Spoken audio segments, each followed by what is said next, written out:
வணக்கம், இது உங்கள் யூ ஸ்டார். இன்னைக்கு பிகினரு எல்லாருமே பயிற்சி எடுத்துக்கலாம் ஹேண்ட் பவருக்காக. அது பிகினருக்கு ரொம்ப முக்கியம். ஏன் அப்படின்னா, ஒரு கையெல்லாம் ஒரு ஸ்ட்ராங்காக இருந்தால் தான் ஏதாவது ஒரு ஃபோர்ஸாக யாராவது நம்மளை டச் பண்ணால் கூட இப்படி தடுக்கும்பொழுது இதுக்கு நல்லா பவர்ஃபுல்லாக இருக்கணும்.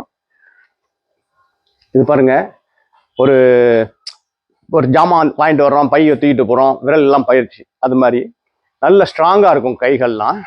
பாருங்க, இது ரெண்டுலேயும் தண்ணி நிரப்பியிருக்கேன். நீங்கள் பிளாஸ்டிக் பாட்டில் கூட எடுத்துக்கலாம். பாருங்க, ஸ்ட்ரைட்டாக இப்படி பிடிச்சிருங்க. ஒரு 50 வினாடி உங்களால் பிடிக்க முடியுமா அப்படின்னு பாருங்க. இது என்னமோ சாதாரணமாக தானே பிடிச்சிருக்கோம் அப்படின்னு ஆரம்பிப்பீங்க. இந்த விரலில் ஆரம்பித்து இந்த கையில் இந்த இடம் வரைக்கும் மிக பவர்ஃபுல்லாக இருக்கும்.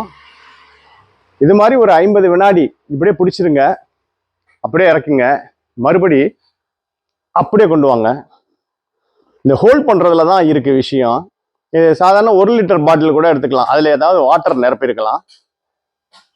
இது மாதிரி ஒரு 5 தடவை இப்படி போடுங்க. அதே மாதிரி இப்படி பிடிச்சிங்க, பிடிச்சிக்கிட்டு லேசாக பாருங்க. இப்படி செய்யும் பொழுது இந்த இடம்லாம் ரொம்ப பவர்ஃபுல்லாக ஆகும். இந்த எலும்புகள்லாம் மிக ஸ்ட்ராங்காகும்.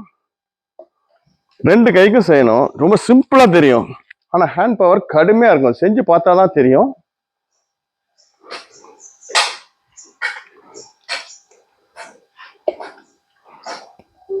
அப்படியே பாருங்க, இப்படி பிடிச்சிருக்கேன். பின்பக்கம் 2 கைக்கும் வச்சுக்கணும். அப்படி இல்லைன்னா ஒவ்வொரு கைக்குமா மாற்றி மாற்றி செய்யலாம். இது மாதிரி செய்யும்போது இந்த இடம்லாம் ரொம்ப நல்ல பவர்ஃபுல்லாக மாறும்.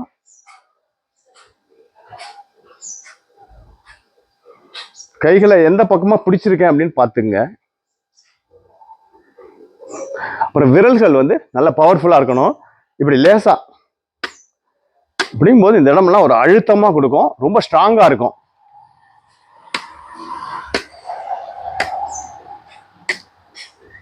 ஆனால் பயிற்சி இதுதான். இது பிகினருக்குலாம் ரொம்ப யூஸ்ஃபுல்லாக இருக்கும். ஹேண்ட் பவருக்கு ஒரு சிறப்பான பயிற்சி.